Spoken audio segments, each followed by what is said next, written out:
Good afternoon, everybody. Match 26 of the 1975 Cricket World Cup being played on Brian Lara Cricket on PlayStation was played today between India and Rhodesia at the Oval. Just before I start off here, what I'm finding actually recently, and this is a little bit of a concern for me, is that my PlayStation is not accepting PlayStation discs. It will play PlayStation 2 discs, but all of a sudden it's starting to accept PlayStation. So I've fiddled around with it a bit, and I thought I'd got it right yesterday, but today it sort of went skew iffy. I think my PlayStation is probably on its way out, so it could well be that I may not finish this tournament for quite a while to come, but hopefully this will keep going and I can fiddle around with it and hopefully get the PlayStation disc just about to work for a little while longer. I mean, I've had this PlayStation here for about, this is what it is.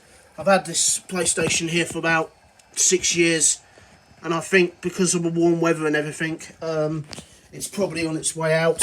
In fact, I've had it longer than that. I think I've had it for a decade, so, you know, it could be on its way out and I may need to order a replacement. I will want a replacement because I like playing PlayStation games.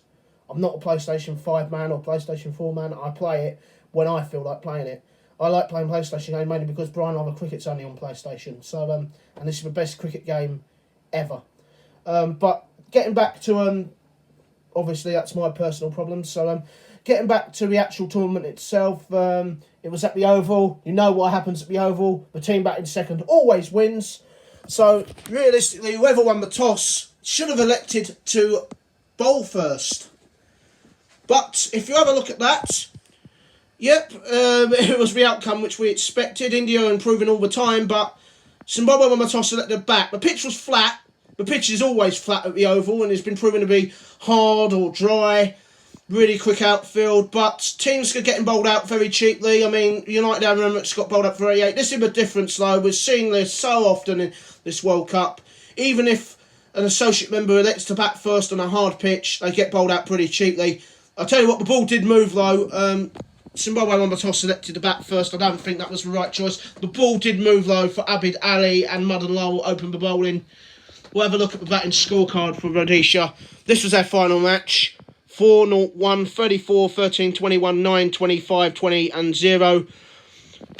We're also seeing these associate members get bowled out all the time, and they're getting bowled out between 25 to 35 overs. So realistically, the games are going by so quickly. I mean, the previous match was the quickest on this ground, was the quickest one-day international ever played. I think they were all out in 22.3 overs, and New Zealand won the match in just 10 overs, as far as I can remember. In a 10-wicket win, and all out for 133. Brilliant bowling figures from the fast bowlers, containing from the spinners. He's had a good tournament, this guy. He got 92 off 66, Mohinder Amarnath, and now he's moved on to 6 wickets in 4 matches, 2 for 11. Superb bowling figures, 1 for 24 for Bishan Bedi, no wicket for 29 for the captain Shili Venkakarayan. But Madan Lal and Abid Ali, they took 4 early wickets. They had Rhodesia in all sorts of problems. 3 for 30 for Madan Lal, and brilliant bowling figures of 4 for 38 for Abid Ali, the key bowler, having a very, very good match indeed, Abid Ali, in this match. In what was a sensational performance, they were 27 for 4 from the first 10 overs.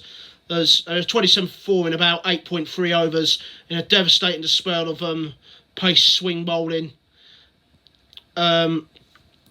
As for the run chase, we'll have a look at the run scorers in a moment, but these are the bowling figures. They use 3 spinners, Rhodesia. The left arm quickie, 32 for 0. The right arm quickie, 14 for 0. The off spinner, 36 for 0. The leg spinner, 32 for 0. He actually bowled pretty tidy. And 20 for 0 for the slow left armour. In the end, India completing the second 10-wicket win in the World Cup and in one-day internationals. At last, Sunil Gavaskar, 65 of 68 deliveries. His first 50 of the tournament, he got going. Farouk Engineer, 69 out of 66 deliveries, played well as they scored 135 for 0 in just 26.2 overs. But when he was on 48, he was dropped by the Rhodesia wicket-keeper. It was an absolute sitter, one of the worst drops I've ever seen in a one-day international or in cricket in history. And it sums up Rhodesia's tournament, really. The match summary in the end. Rhodesia won the toss and let them bat first. They said it was a bit of a negative decision. They knew that the pitch would stay flat, but they wanted back before 50 overs. In the end, though, they only batted 36.2 overs. And this is happening on a regular basis. Teams are getting bowled out. The associates get bowled out with 10 or 15 overs to spare. It's only Rhodesia in that opening match against England that batted before 50 overs when they scored 206 for 6 from their 50 overs up at Birmingham at the start of the tournament. So 133 all out. Rhodesia in just 36.2 overs. India chased runs down, 135 for 0. India winning by 10 wickets, and they just chased them down in 26.3 overs. Man of the match for his wonderful assault at the start of the innings. 438 for Abid Ali from 9.3 overs. And this is what it does for Group 2. India are in the quarterfinals, by the way. As you can see, Rhodesia, 0 points. They go out of the tournament without getting a single point now. India are now second in the group. So realistically, if they beat England in their final match in 4 days' time, then they will avoid New Zealand and West Indies, and they'll set up either a quarter-final against Pakistan or Kenya. Now that will be interesting. That'll be very, very interesting indeed. Because Australia and England were the two favourites to finish in the top two. You just wonder whether Australia will want to, after they got beaten by England, will they decide to, I know it's controversial to say this, will they want to finish second? Because if they finish second, they'll be guaranteed to play England again in the semi-finals if they both win their quarter-final matches. And it will also mean that Australia will play Pakistan, potentially, if they finish second. So, all bits and bobs will go into that tomorrow. Tomorrow's match, Pakistan's last match of the group stage against the rebel South African 11. This will be the last chance for the rebel South African 11 to get any points or any respectability in the tournament. Something's just dropped on the floor. There's always something happening, isn't there? Everything's about to bloody fall off, stupid. You know what, it's me sitting on the bed, that's why everything's falling off. So another outtake. Outtakes all the time. Well, this is only fun and being unprofessional. There's nothing wrong with being unprofessional. So Pakistan win tomorrow. They guarantee third place and will play the runners-up of Group 2, which at the moment could be India, Australia or England. Really, really intriguing stuff. Pakistan will guarantee third place if they beat the rebel South African 11 tomorrow. Last chance for rebel South African 11 to gain some respectability in what's been a pretty dismal tournament by their perspective. Let's save the game. Like I said, how many times am I going to say this game with that thing down there? Obviously, struggling to read PlayStation 1 games or PlayStation games. So I say, this is going to be good reading for Indian supporters. For the two star players, Farouk Engineer and Abid Ali, or Syed Abid Ali to put his full name. Batsmen have done quite well. I mean, you have a look at those averages. Sort of mixture of everything there. His average has now gone up to 57 with that 69 not out. 114 runs in 3 innings. That ain't too bad. He got 32 or 16 deliveries, which saw India roll up 291 against Sri Lanka. And ever since then, India have been absolutely superb. India are looking quite dangerous now in this tournament. You still feel England will be favourites, but I'll talk about that in a moment. Abid Ali, 4 wickets in the tournament. The best ever figures by an Indian bowler in World Cup cricket. 8 wickets in 4 matches at an average of 15. So he's had a pretty good run recently. And he's now 4th on the list behind Asif Masood of Pakistan.